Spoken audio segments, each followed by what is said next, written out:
The Maori by Yahaira. It is generally thought that the early settlers in New Zealand, the Maori, arrived in waves of migration around 1,000 years ago from the Melanesian Islands.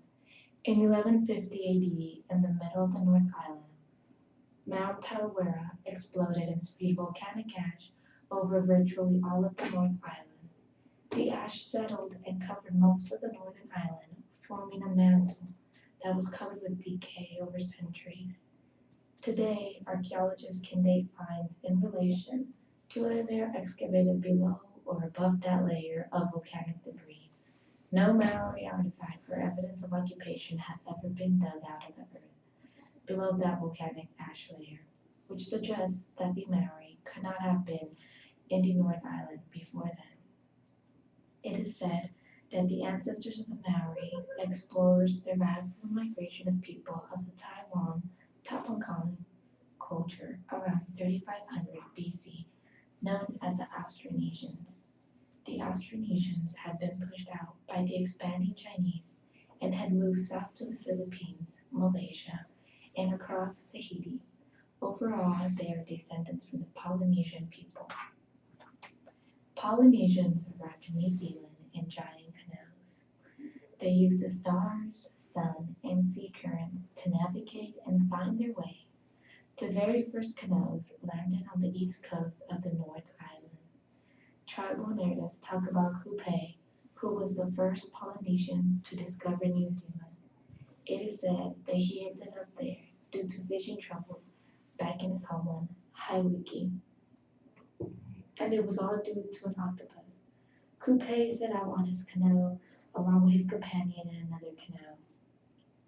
They pursued the octopus all the way until they finally destroyed it. The Maori have been in New Zealand for a little over 1,000 years. Today, nearly 90% of the Maori live in the North Island. As you can see in the picture, the North Island is where the most heavily concentrated of Maoris are. The dark purple is 31 to 40%, which is up right here in the North Island. Then we have the gray, which is the second most populated, with 26 to 30%, which is also half of the island. And then we have the orange, which is a third, which is a 21 to 25%, which is all in the South to the North Island. The South Island has some Maori, but it is not as heavily populated with them as the North Island is. New Zealand is home to forests, mountains, farmlands, lakes, and rivers. The North Island is mainly hill country, and the South Island is filled with mountain ranges. New Zealand was one of the last places to get discovered.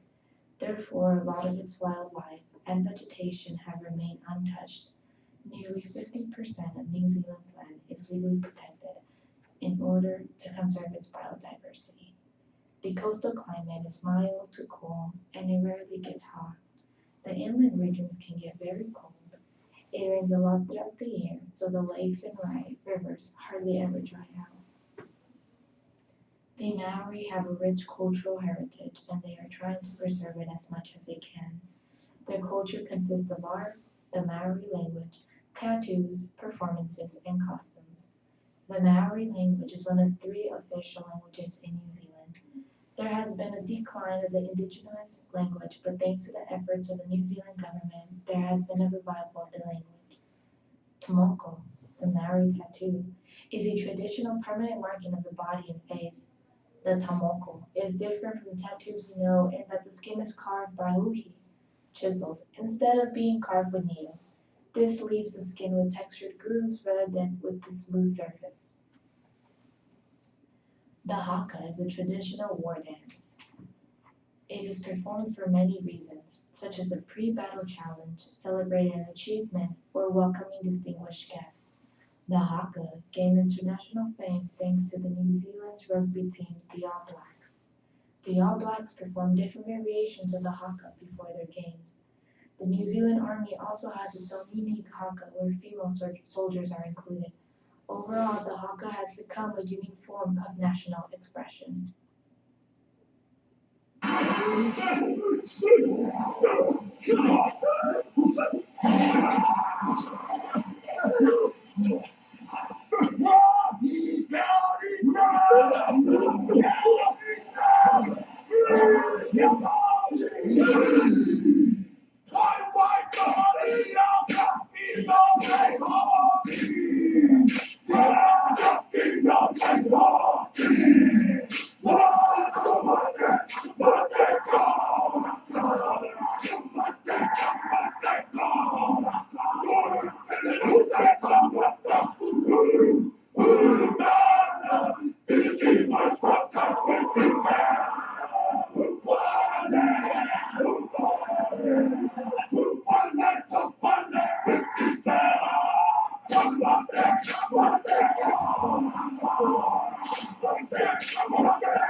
That was an original Maori haka dance. Now, the Maori are very much recognized by the government, and they have a say in what goes on in New Zealand. The Maori Party is one of the parties that voice the Maoris.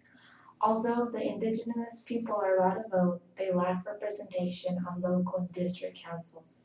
When the Maori Party brings up the lack of representation, the local government minister states that there are no incentives in changing the representation to 50-50 with Maori and non-Maori locals. The Maori are an integral part of New Zealand economy and workforce. They tend to be younger and less skilled. They are also well paid and more likely to be. They are less well paid and more likely to be unemployed. Therefore, the Maori tend to be more concentrated in farming, fisheries, tourism, forestry, and a few are service roles in health and education. And as you can see in this pie chart from the 2010, 29%, which is the biggest segment that we have in the graph, are agriculture, forestry, and fishing. Now, the second biggest one tends to be the cultural, recreational, and preservation services. Actually, that was the third one, I lied. The second one is the property and business services. Overall, the main one, obviously, was agriculture, forestry, and fishery, which is why a lot of the Maoris tend to be in the Northern Island because it's more hillside and it's better for them to farm and fish because there's a lot of lakes. Now, the Maori are indigenous to New Zealand. They are a group of people who are unique in many ways. They are very spiritual and hope to preserve the traditions as much as they can. With new technology and the world around them constantly evolving, they try to start teaching the little ones at a very young age so the traditions and languages get respected and don't get lost over time. The Maori are committed to preserving their religion, traditional arts, and Polynesian lifestyles.